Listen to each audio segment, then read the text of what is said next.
ভারত জুড়ে সরকার বিরোধী বিক্ষোভ, কিন্তু এবার আলোচনার কেন্দ্রবিন্দু শুধু আন্দোলন নয়, বরং হাজার হাজার মানুষের কাছে পৌঁছে যাওয়া রহস্যময় খাবার। প্রশ্ন উঠেছে, এত খাবার পাঠাচ্ছে কে? এর পেছনে কি বড় কোনো পরিকল্পনা, নাকি সাধারণ মানুষের স্বতঃস্ফূর্ত সমর্থন?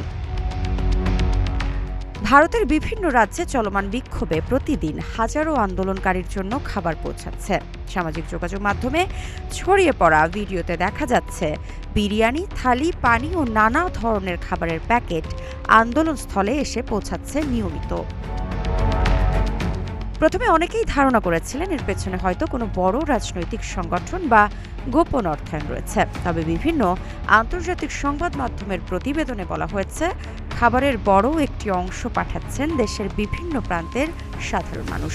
কেউ নিজের নাম প্রকাশ করছেন না, কেউ আবার অনলাইন ফুড ডেলিভারি অ্যাপ ব্যবহার করে সরাসরি আন্দোলনস্থলে খাবার পৌঁছে দিচ্ছেন।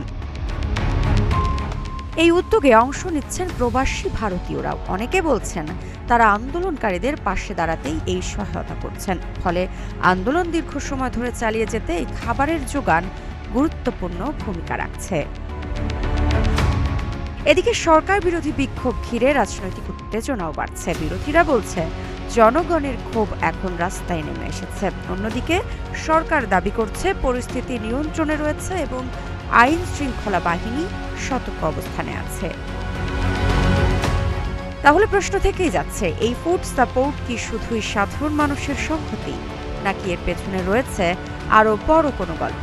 বিষয়টি নিয়ে আলোচনা এখন তুঙ্গে। সামনে কি অপেক্ষা করছে সেটি এখন দেখার বিষয়। ঋত্বিকা সিনহা বিশ্বাস, গ্রিন টিভি, ডিজিটাল।